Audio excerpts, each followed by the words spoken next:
We've got another trailer right now, and this is a brand new first look at something special. Let's run it. What is this? World exclusive reveal.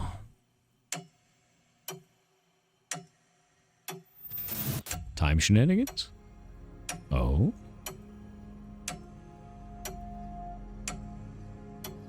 Night crawlers. That's what the people in the city call us.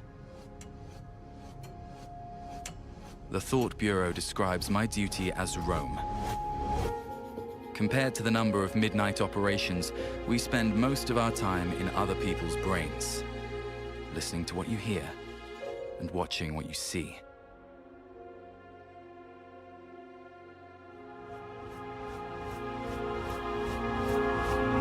April 30th, 1976. It's the 4th year since I joined Leviathan's Thought Bureau. It's taken me 8 whole years to finally discover who I am.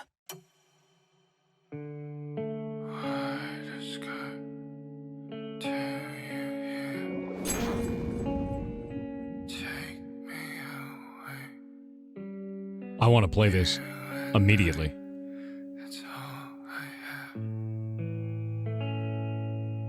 This looks wild, dude. It's like cerebral horror.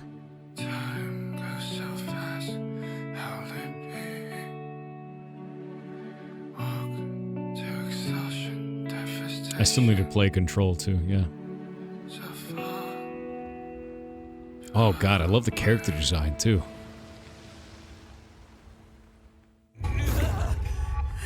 Oh. Oh, no good. Wake up in hospital, weird machines.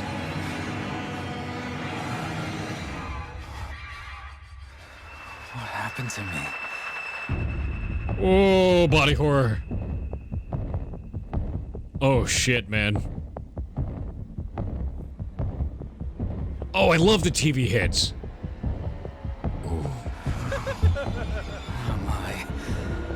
We're playing this on stream, 100%. No, we're playing this on stream, hands down. Karma the Dark World.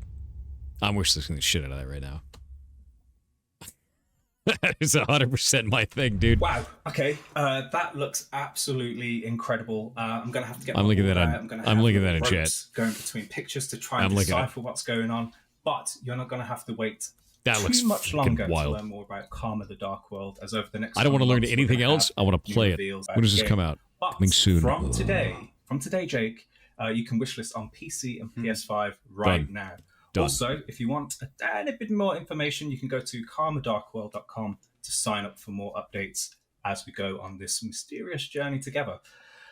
Speaking of the game, if you're keen to know more, we have a nice video interview from Pollard Studio, all the way from China.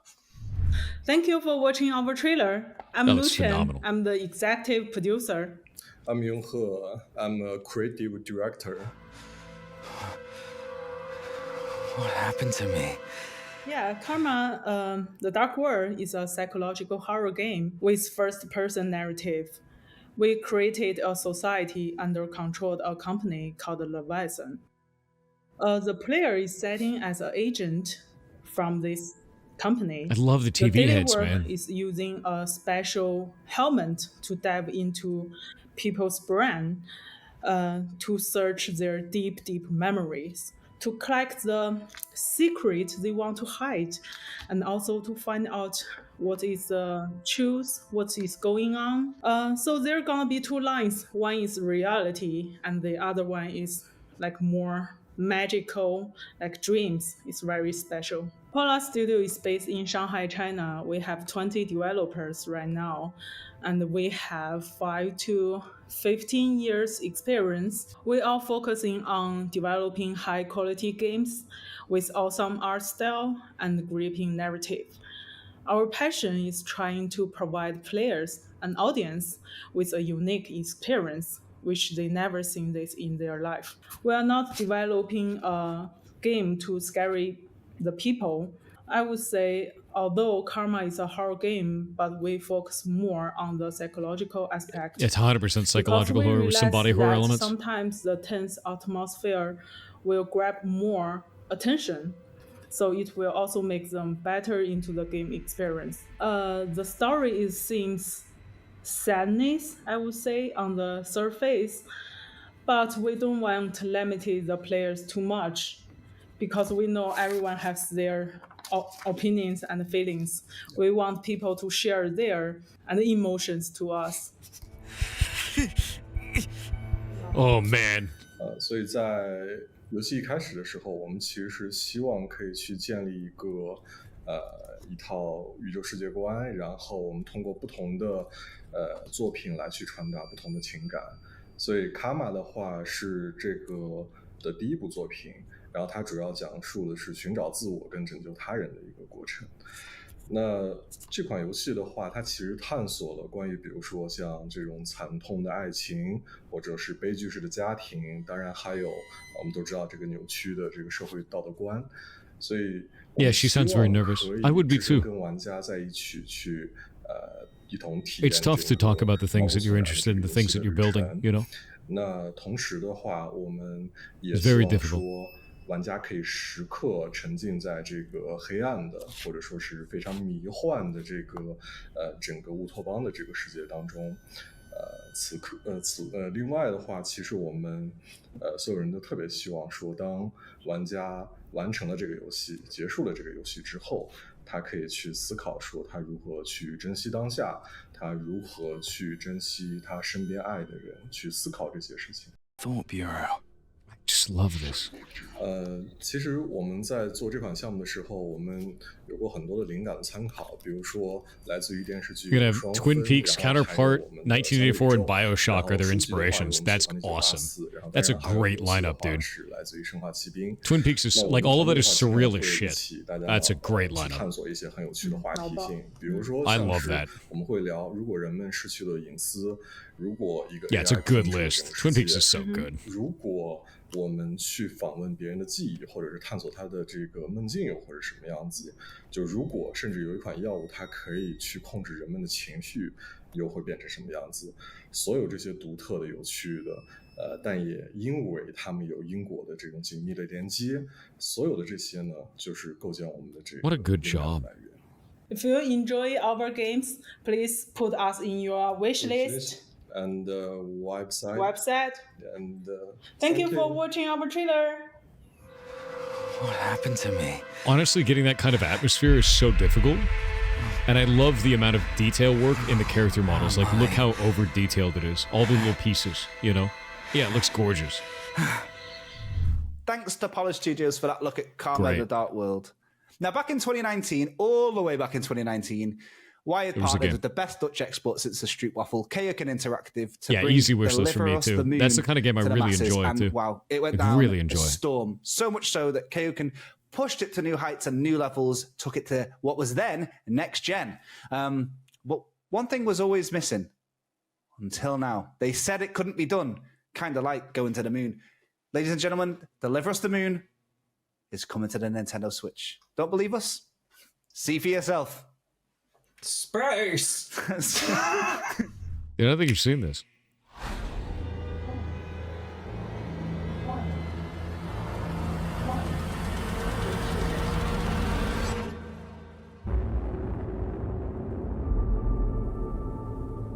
They got this working on Switch? At a frame rate that makes sense? That's not easy to do. This must be optimized, like, insanely, dude.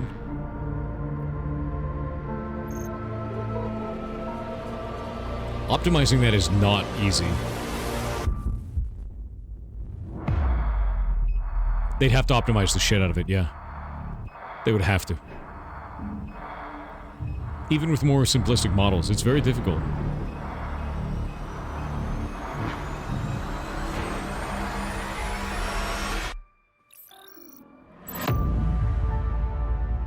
Deliver Us the Moon. This is kind of like, it looks like a tension horror, you know what I mean? I don't think I've seen this game before. It's amazing. Hey guys, Koen and Paul from Kayoken here, and we have something awesome to reveal. We've been listening to the community, and a lot of people have been requesting this. We are gonna be on Nintendo Switch with Deliver Us the Moon. It's actually a very big surprise because the team actually convinced both of us that we were able to do this. And yeah, it's now there. Now Nintendo players can take their whole travels to the moon and enjoy it just like everyone else did. For me, it's a miracle that it's on there. It's crazy to think that we now have a game on Nintendo. We enjoyed making this as well, again, because we made it with all the passion we always have for these games. And yeah, it's a huge enjoy milestone the travels to the moon. Thank you, Kirken. It's a huge milestone, dude. Getting on consoles is very difficult, especially as an indie. Incredibly so. Awesome so. It is insane. Cast your mind back to 2022. We made a small little teasing announcement for a hotel management simulator game called Hotel Architect. And since then, we have kept the door shut. Well, now the time has come to check in.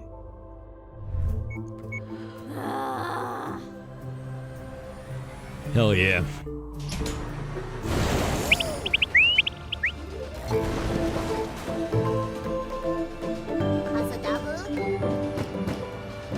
I love architect games like this, dude.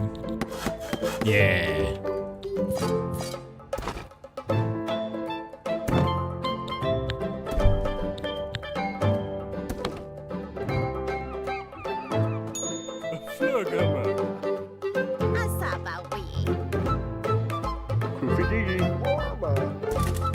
Yeah, a little cozy game, you know?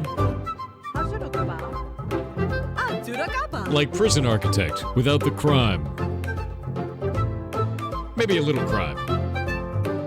As a treat, small amount. I like little cozy games like that, man.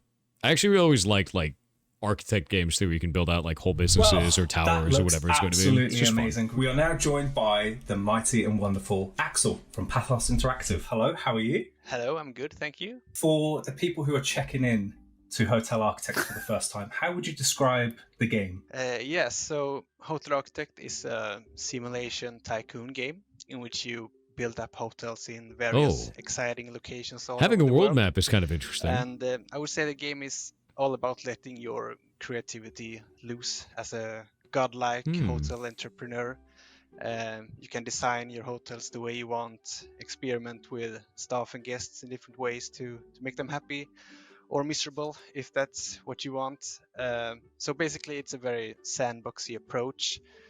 And when it comes to visuals, as seen in the video, it's a top-down 3D game, very cozy, colorful art style and a quirky, humoristic feel. So when you're playing, when you're testing the game out as you're making it, are you prone to making people happy or going the opposite end of the spectrum and causing absolute misery? What sort of person are you? Yeah, I mean, personally, I like it when it's kind of chaotic and making people, at least at some point, miserable, just to see how they react.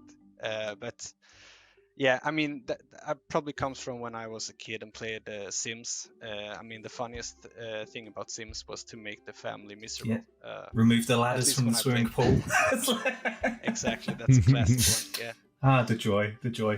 What else did you used to play when you were growing up that kind of inspired the direction of Hotel Architect, I guess? Played a lot of like city builders and management games, strategy overall. I guess my favorite game of all time would be Caesar 3.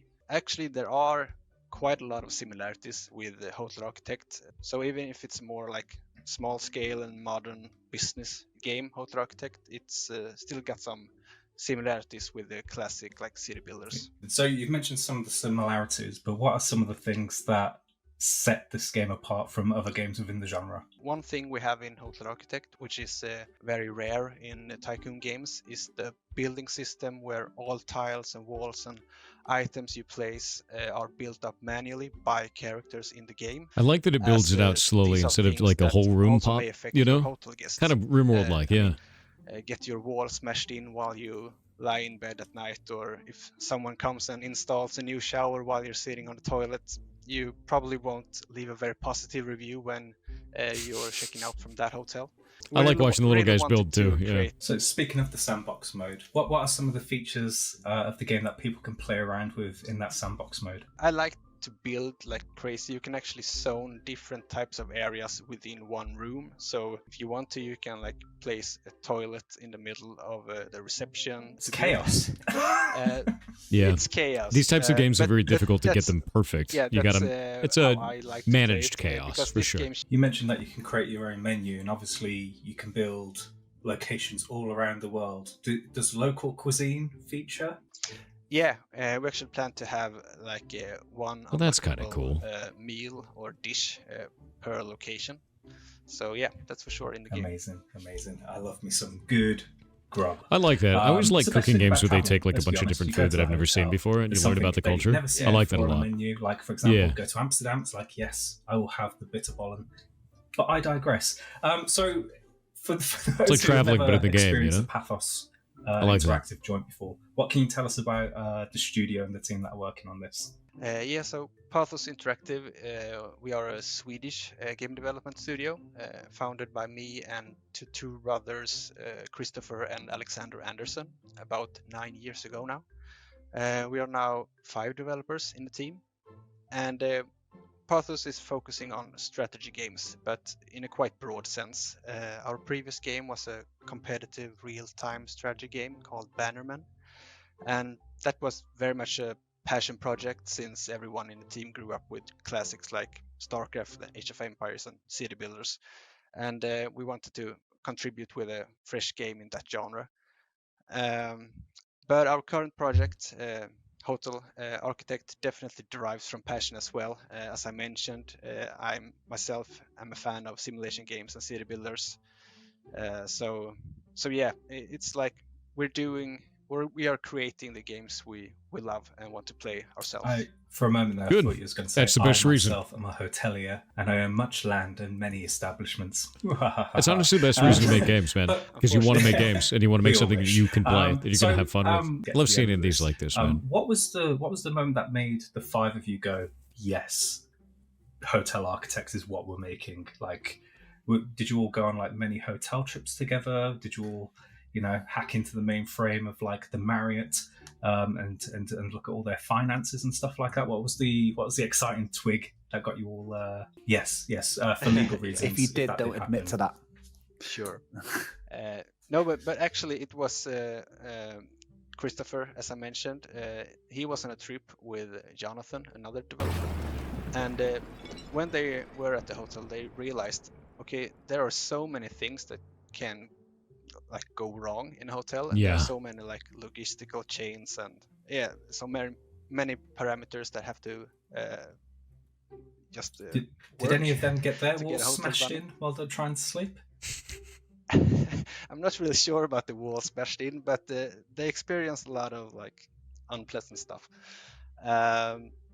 But anyway, I would say that when they came home, they had this idea, and we looked around a bit, obviously, to see what games already exist. I mean, because there are many great games out there already. But we thought it was a good fit, also for our team with our background, and so we just went all in.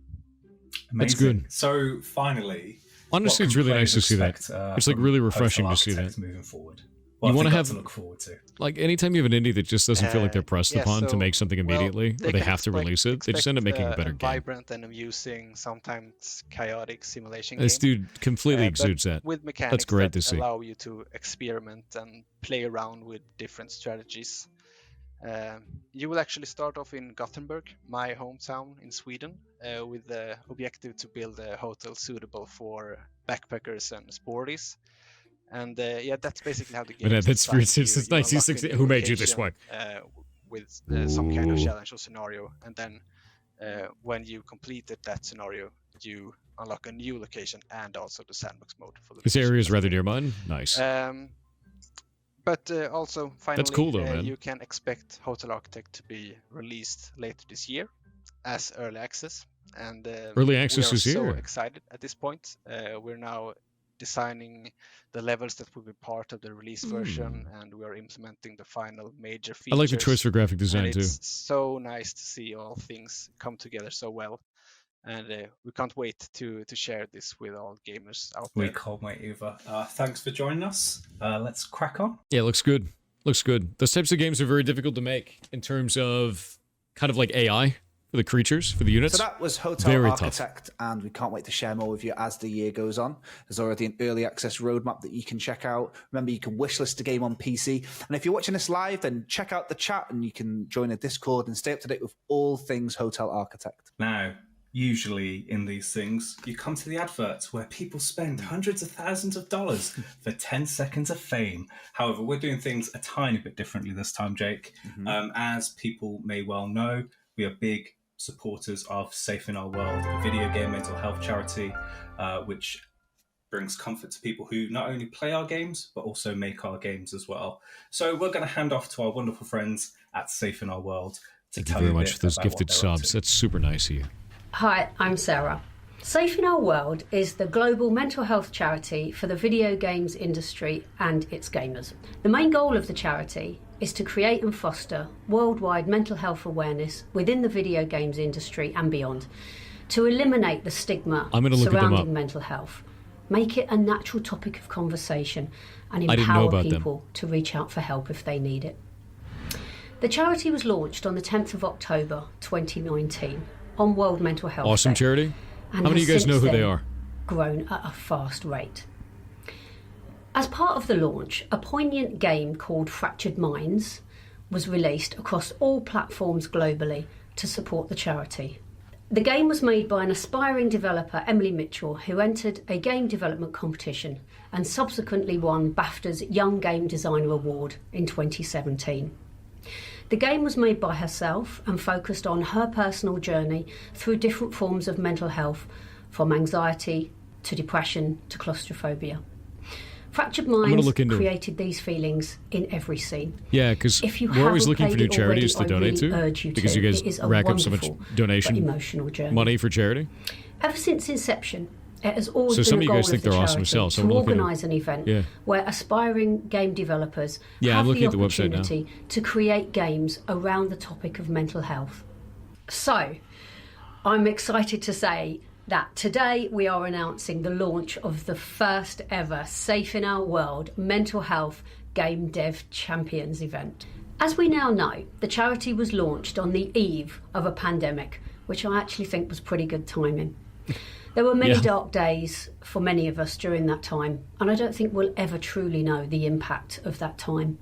But if there is one legacy that COVID has left, it's that perhaps people are now talking about their mental health more. So that's the theme of the competition.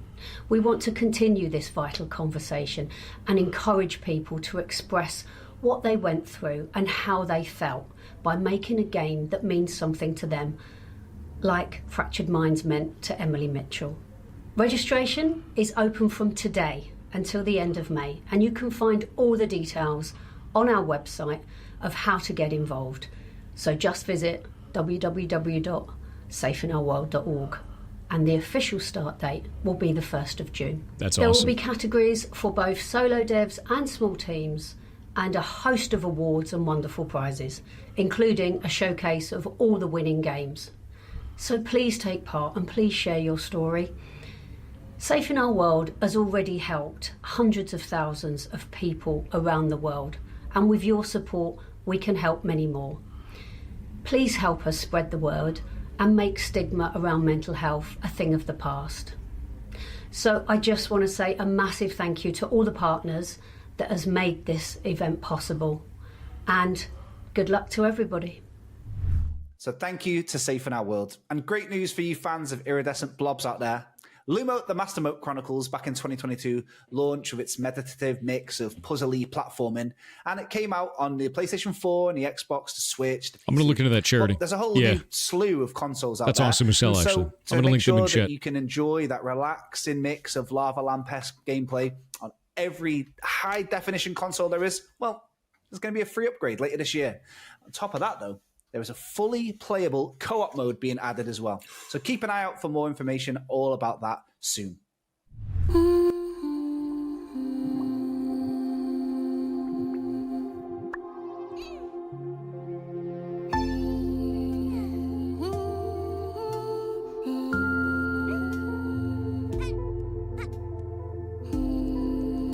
This is really, like, cute.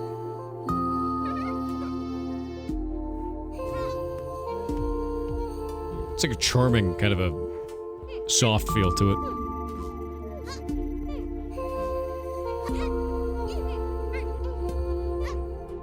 The side already dead? Nice. You guys killed it. Oh my god. Everything you touch dies. Outrageous, dude.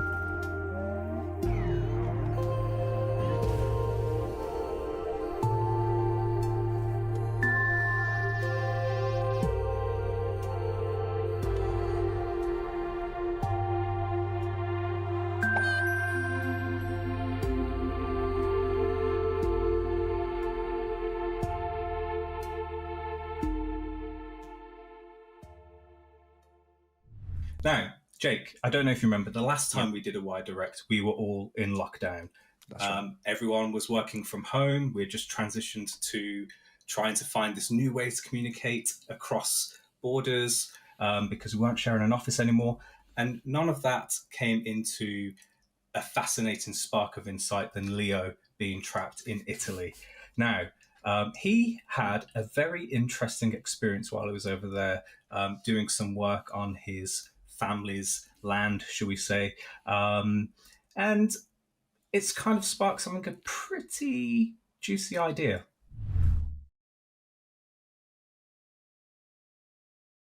Ooh. Dude, what is this?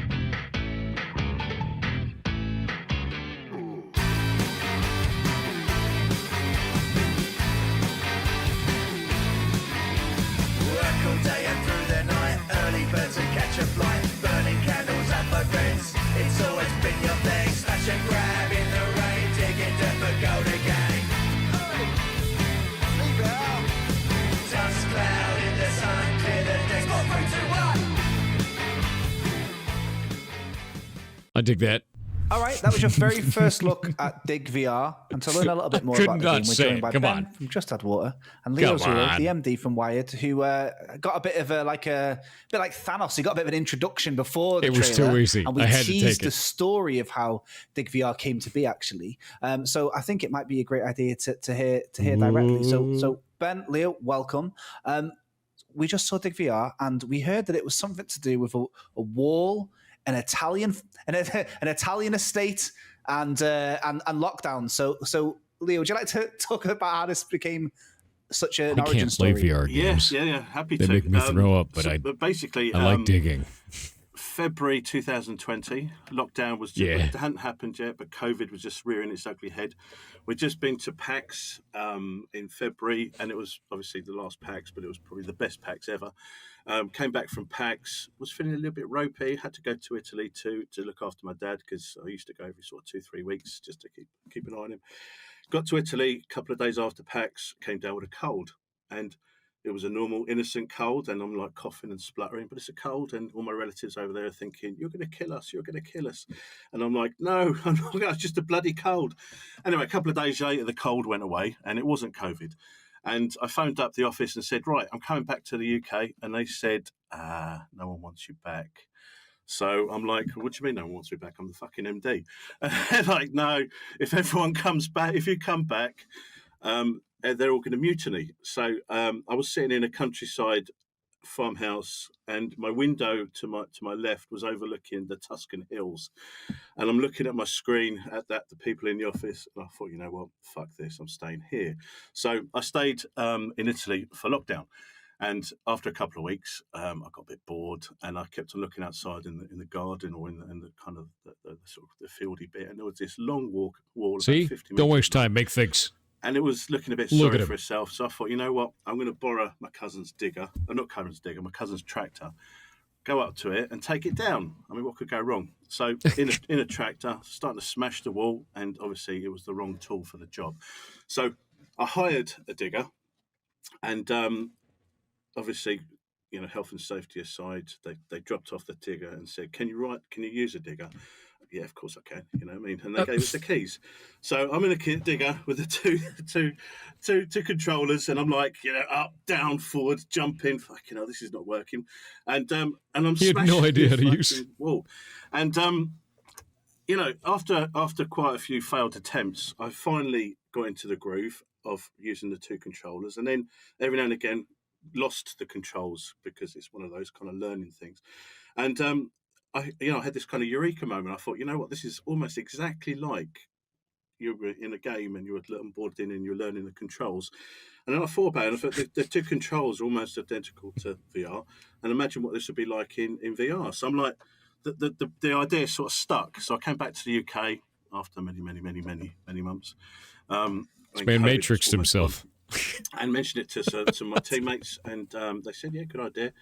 And then he literally made a VR game and it's like, I'm forklift certified now. I had a lunch with Joel Benton, wonderful man. Who, he's done it. He's part of, he's created the training device, dude. That's awesome as hell, actually. And I was telling him my story, and he goes, you know what? I've got a team that can make this. And I went, oh, really? So he went off to his team, and they said, yeah. It's a good idea. It's wild, though. Together, we came up with a pitch and presented it to Meta.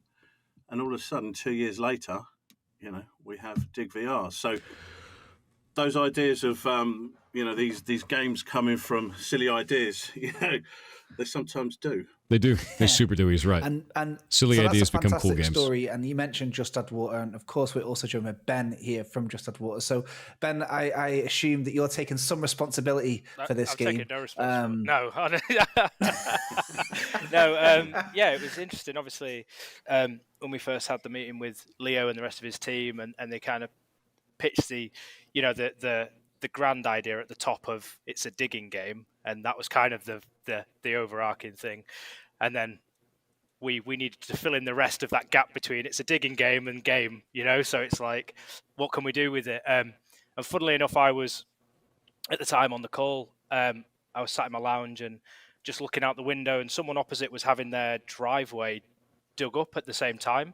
So they had like a little mini digger, and they had like this little breaker attachment on, which is this like massive piston thing that like hammers the ground. So they were breaking up the driveway, and I was kind of like zoning in and out of talking to these guys and watching this digger, and they were breaking the driveway, and I saw they like detached it, and then they attached a bucket on, and they started doing something else, and they found it's just something really like, compelling about watching a big machine dig a hole. Like, saw on I don't even feel bad about that, frankly. And then I was just kind of like, why don't we, rather than, because we were going to have loads of different machines and things like this. And I was like, well, why don't we just kind of do what they're doing, right? And just focus on diggers. You ever see one of those like gigantic earth movers? Tool heads, right? So we can change out different tool heads. You can do earth mover trucks tasks, are insane. Make it very gamey, make it very fun, and it kind of just evolved from there. I think Leo was on board with that idea at the start. Look at if one he's of not, these. he is now. But just look at it. Yeah, I mean, it was a good collaboration. I mean, the guys took the idea. It's a normal truck down there. But the core point of the game huge, is you just had to remain true. Earth movers are nuts. So automated ones, no. If you've been in a digger, it perfectly recreates that feeling. It's so cool. If you've never been in a digger, it gives you that feeling. It's a small one. You want to actually be in a real digger. So it was kind of that perfect, but also with a massive game component. So even though it's a simulation in terms of controls, there's lots of variety to make it simple so that it's actually a game.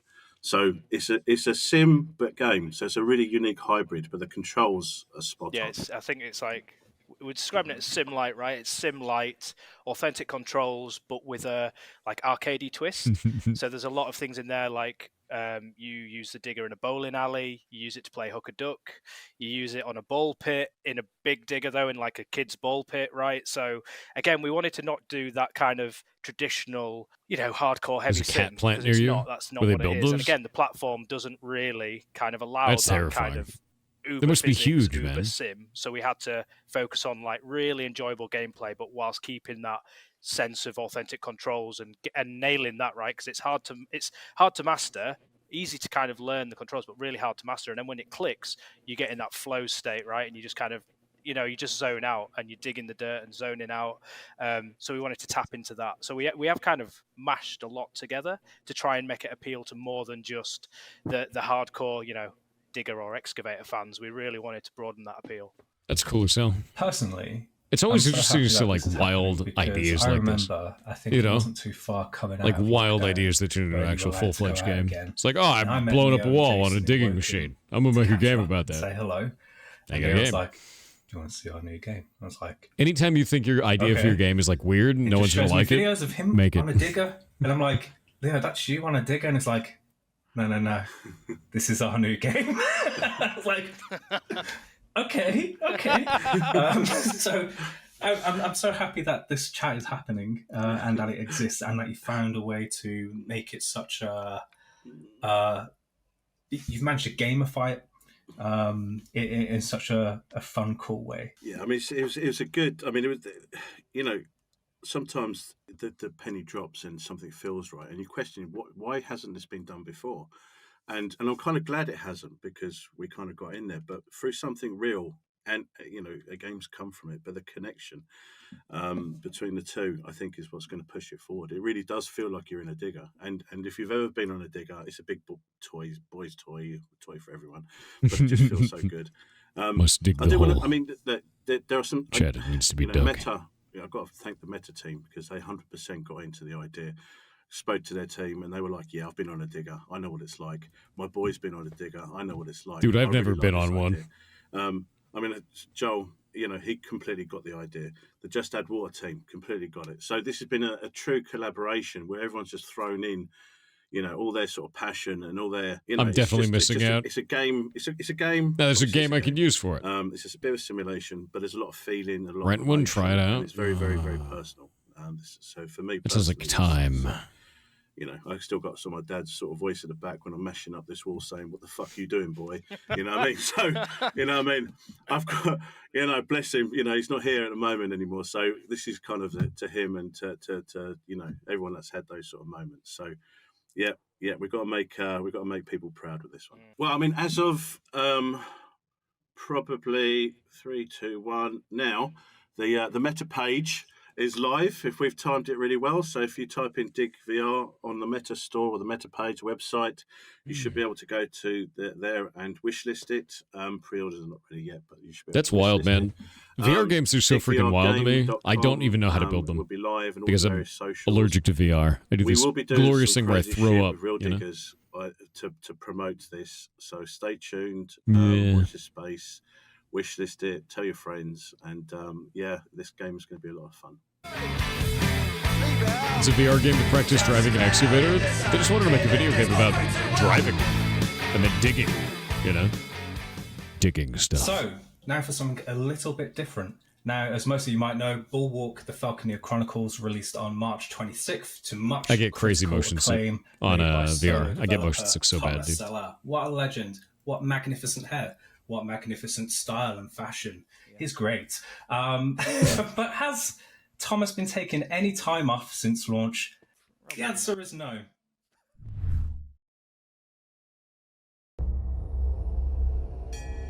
We interviewed this guy. He's awesome as hell.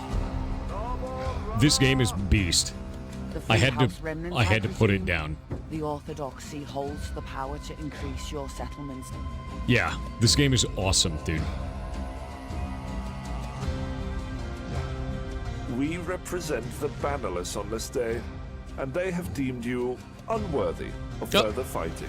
Rude.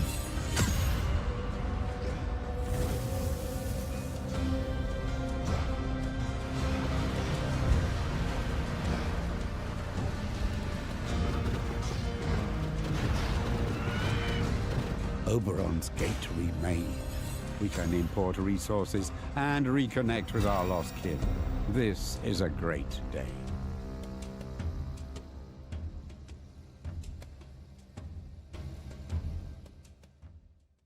That's right, new DLC is on the way for Bulwark: The Falconeer Chronicles. Make sure you can pick up Bulwark to get yourself up to date with the base game, and keep an eye on Thomas's development progress on Twitter or X or whatever it's called now. Right, in just a few days' time on Thursday, we're taking gamers to the laundrette, not for the reason that you might first think. Arcade Paradise VR launches on MetaQuest this week, and we thought, why keep you waiting just a few days for the launch trailer? And not just that, a lot of there's a VR QR games, code on screen right now. A lot of you're VR watching games. it live. Good Look at news, that. because the first 1,000 people to check it out will get a free copy of the Arcade Paradise I love that soundtrack. art. What's the price of it? Priceless. I actually love That's that art what it a is. lot. It's priceless, and it could be yours. Got it? Got it. And with that, let's take a look a couple of days early at this trailer for Arcade Paradise in VR.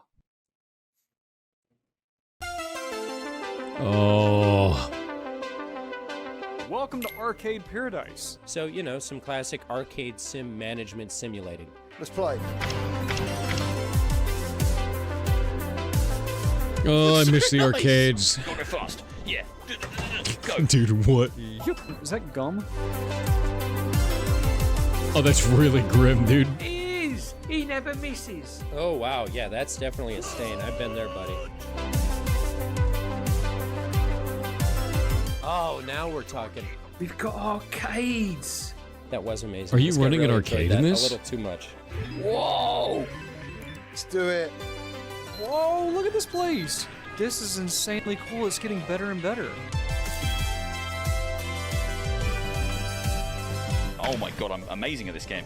It's what we do in these streets when you gotta pick up the cash. All of the arcade games are great. This is so good.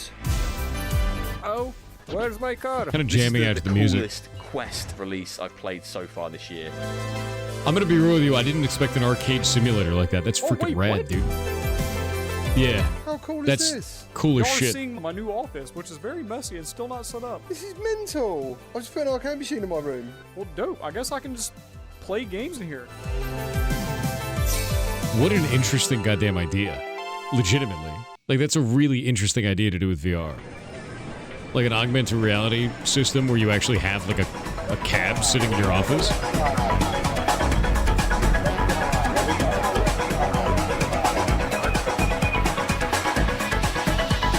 It's wild with my bones, chat. I didn't need my bones in my ears anyway. It's fine. They're gone. They're gone. You ain't the king of death. Babylon brain stuck on the track. Right on the course, revealing all that you lack. I turned it down a little bit. A little way too dank, yeah.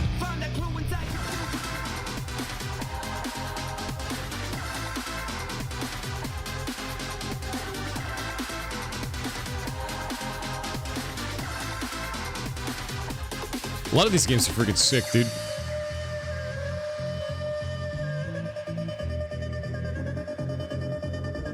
I'm so excited for that. And Bulwark is such a blast, man.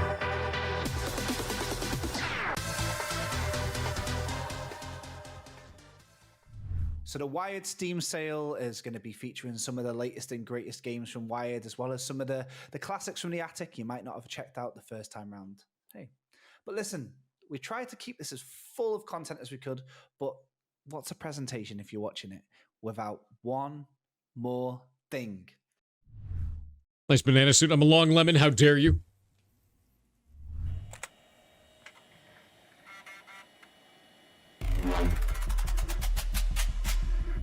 What is this?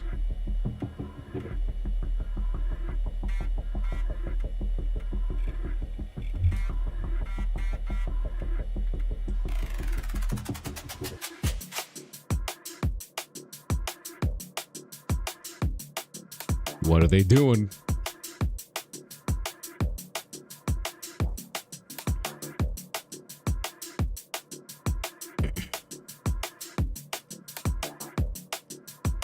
It's kind of a bop, yeah.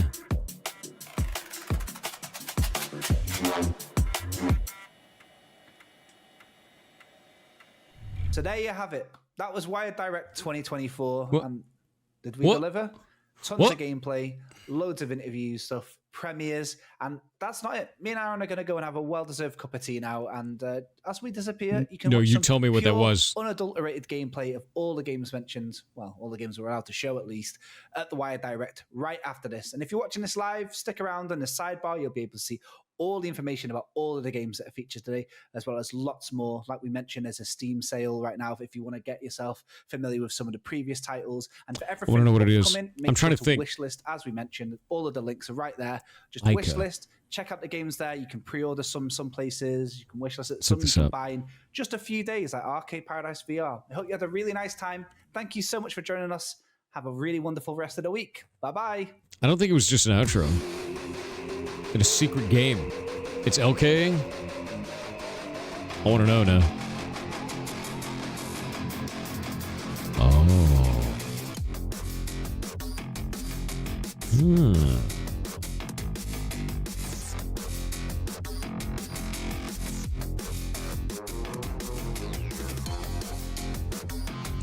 So they're the people who created Martha's Dead.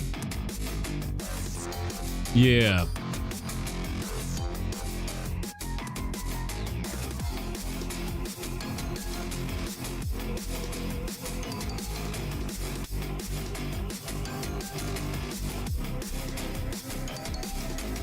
Yeah.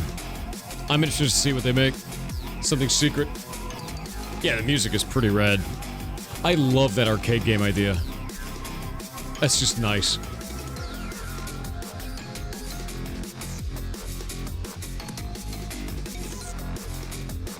What's the airship game? Bulwark. B-U-L-W-A-R-K.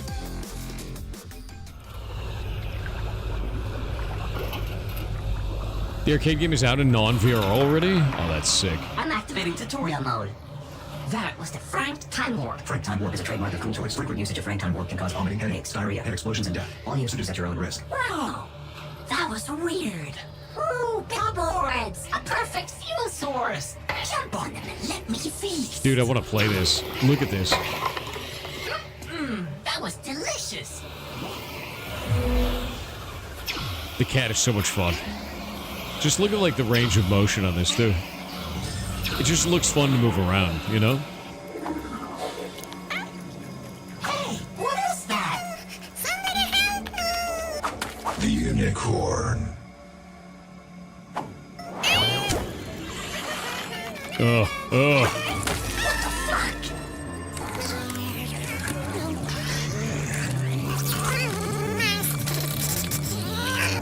The ugly corn.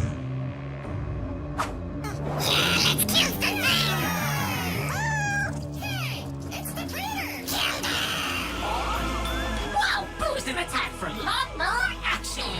Nice. Yes. Yes. I wish to become the Cat Beyblade. I need to become the Cat Beyblade. This is mandatory now. Look at it. Yes. There's no way around that. That has to happen now. The night light. Looks like a heart in the middle of it. You see that? I love the grind rails during the boss fight. This has got like a Conker's Bad Fur Day kind of vibe to it, doesn't it? You know what I mean?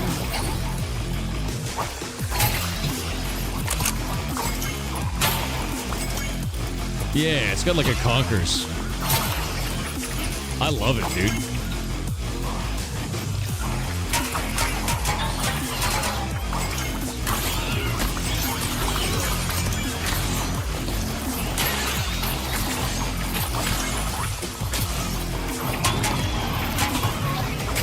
It's just the music is so brutal, too. Yeah, it looks super fun. Music does go hard. Oh, dude. The digit slicing.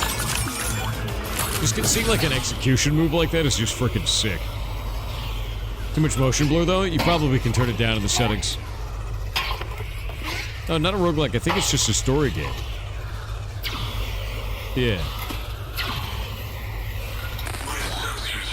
Baking something. Oh, this is terrible. You're both going to die. Hush, buddy. You have no faith in us at all? I see nothing out of the ordinary. Nothing upon nothing. Nothing upon no. Oh, giant arcade machine! We should go back. I love that they're giving us kind of like whole overview of some of the mechanics of this. Like, look at this, dude. The grind rails look freaking sick. These just like wildly colorful environments. It's pretty visual overload, frankly. It's the gory game. I love the combos in this. Yeah, Jet Set Radio meets Stray. I don't think it's too much eye candy. I think it's exactly what I like. Does that make sense? It's like, you said Tony Hawk and Ratchet and Clank. I don't think so, though. I think it's more like Tony Hawk meets Conker's Bad Fur Day. Yeah.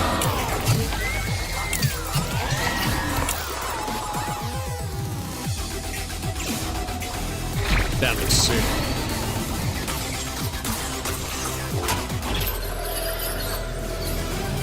Love that shit, dude. Laser descents reset.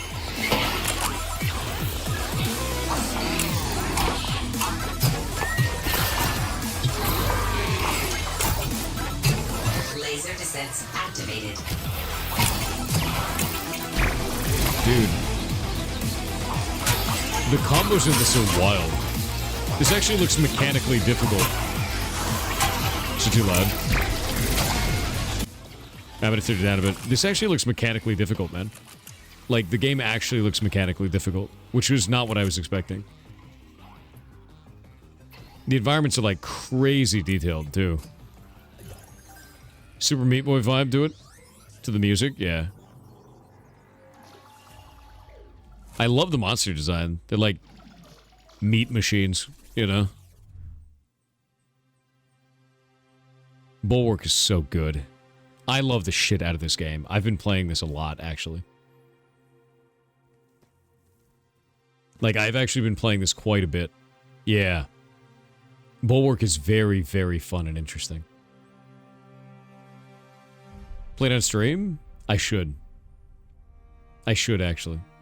Yeah. Bulwark Falconeer Chronicles. It's made by one dude. All that's done using shaders, by the way. All the, like, texturing and everything on that, it's not actually textures, it's all shaders. This game runs without any level of detail to, like, drop off over distance. Yeah, it's crazy, dude. Absolutely insane. Yeah, Bulwark, the game from the Cursing Dutchman? Yes, it is. Do you play games off stream? Yeah. Oh, yeah. LOD, what is LOD? It's level of detail. It means that when an object is farther away, it loses kind of detail on it so that it can make your graphics card run, like, more smoothly, basically. This game doesn't do it, because it doesn't need to. Because it runs it all using shaders. That means you get to see it perfectly, regardless of distance. It doesn't destroy the model in any way. It's freaking insane, actually. Yeah, it's what Nanite was trying to fix. This guy did it without Nanite. One dev, by the way. He knows how to break the rules. That guy is so much like me, it's absurd. He's like an older Dutch version of me. We had a whole interview for like 5 hours, and I was like, oh wow, I'm just talking to me, but Dutch. We got along really well. Dude kicks ass. Yeah. Game is amazing, too. Why banana? I'm a long lemon. How dare you? Are you that sweary, though? No. The Dutch swear a lot more than I do. Legitimately. I don't know why, but I found that you do. Why long lemon? How dare you? Who comes in here and asks a man why he's a long lemon? Why are you a human being? That doesn't feel good, does it? How dare you? Rude. I'm interested to see what their DLC is, because that game is freaking fun. And just unlike anything I've ever seen before. Why am I not an armored lemon? I had to take the armor off. It was too heavy. So everything you're seeing on there is player built. All of it. I actually sent this dude some pictures of my city. Let me go grab these. One sec. Where is this?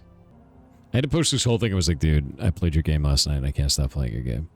This was my city that I built. I built this city in the game. And I did this in like, I don't even know. I just built the whole thing and I was so excited about it. It's just fun as shit to play. And it was a pirate city. It's a pirate city, so all the people are pirates. It's great. The bannerless, as they were. Oh, this one I'm really excited for, too.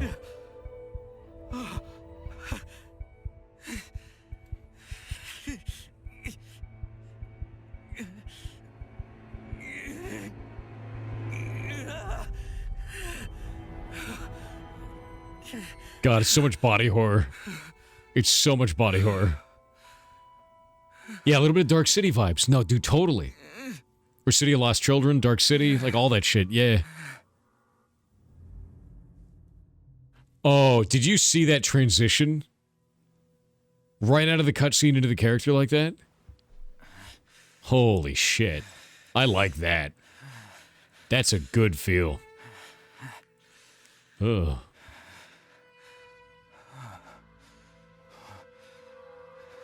What happened to me?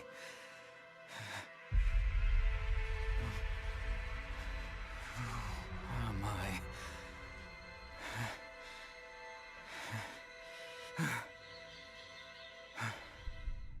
God, that feels great, dude. Oh, Good detail shit.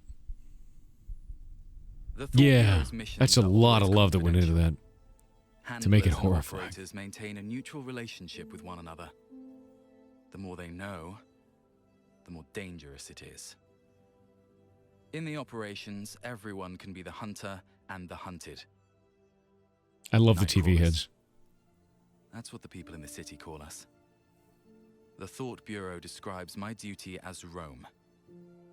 Compared to the number of midnight operations, we spend most of our time in other people's brains, listening to what you hear and watching what you see. I don't know how long it's been since I last returned home. They have television heads. I love that, dude. Welcome. Welcome. I'm Daniel McGovern, a roam agent from the Thought Bureau. My company ID is 8490. Rome, huh? I'm Fred Ebbett, the current chief of this facility. Welcome to the Winston Research Institute. It's the back door, to be precise. An interesting I body hear shape that on you the guy. people don't talk a lot. I thought this was just an ordinary theft. I never imagined a case like this would trouble a Rome agent. Looks like there's more to it. You see, as a level B citizen, I'm familiar with your rules. Outsiders like me should not question, nor intervene. Listen, Mr. Abbott. You only have to tell me where the mailroom is. I need to receive a document from the Thought Bureau right now. Please don't Hey, hold me up calm in my down. duties. I know you're here to look into that freak, Sean Mendez. To your left, in the room where the lights are still on. Still, pardon me for saying this, but what happened at the Research Institute today was abnormal. That guy's gonna get reported to the Thought Police. He's talking a bit too much, you know? Yeah.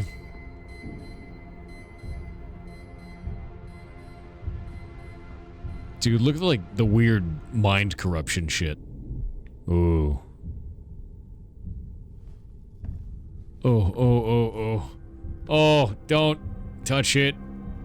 What is... That was a mistake, man.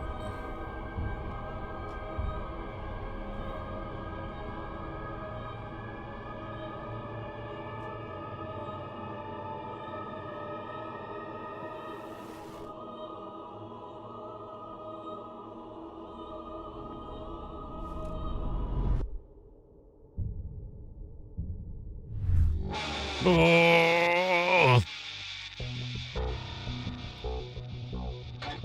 This is sick.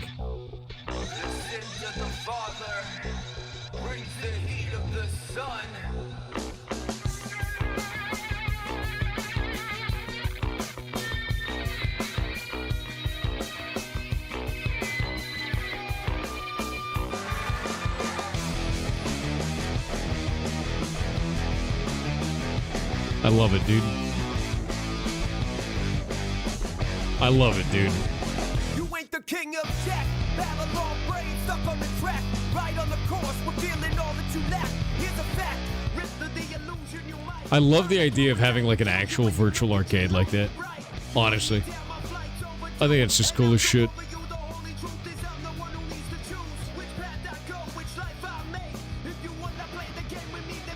Yeah, playing games is the game, but dude, I love the idea of having a virtual arcade. Because nobody goes to the goddamn arcade anymore, man. You just have an arcade. I wonder if you could do multiplayer in this. I wonder if you could, like, be with your buddies in the arcade in VR. You know what I mean? They still exist anymore? Some of them do. Nickels and stuff like that aren't really around as much anymore, but, like, they do exist. You never went to Japan? I'm in the United States, man. Barcades do exist. Barcades are still around, for sure. I love the gamify doing your laundry, man. Gamified doing your chores. Man, I love cleaning up digital poo. Did he flush with...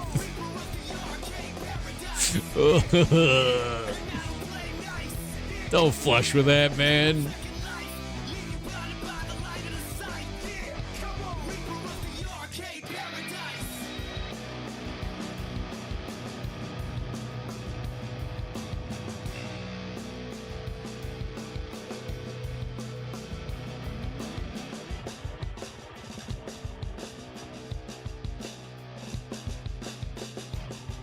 What? No cash to deposit, F.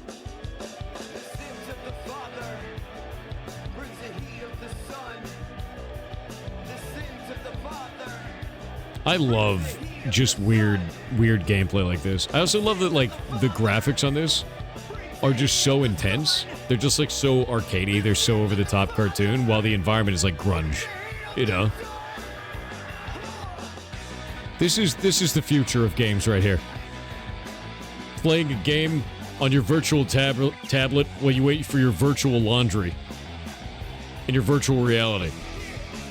Man, I wish my virtual laundry was done. I'd like to put on my virtual underwear. But not yet. I gotta sit here on my virtual tablet. It's insane. And it's peak gaming.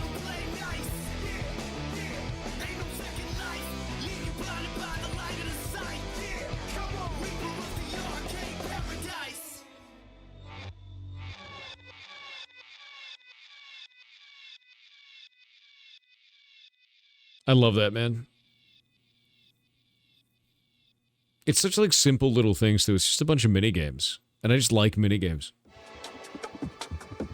As a Lawnmower Simulator player, feel attacked? You should. You should.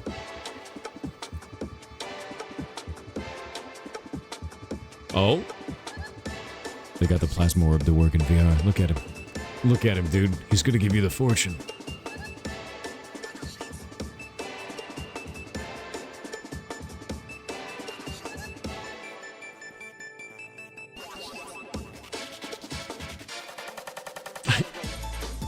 I love that it just fades out of reality.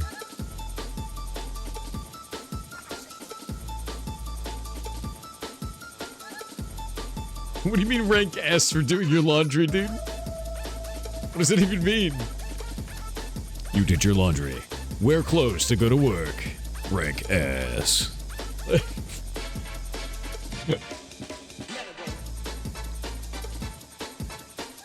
Bodacious. My God.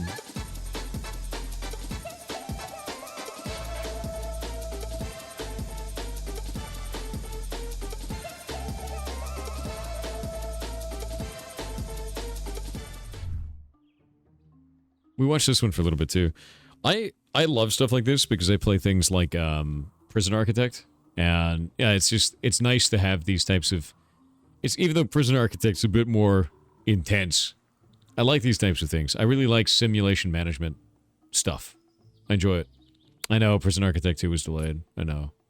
But I love simulation management games like this. I always have.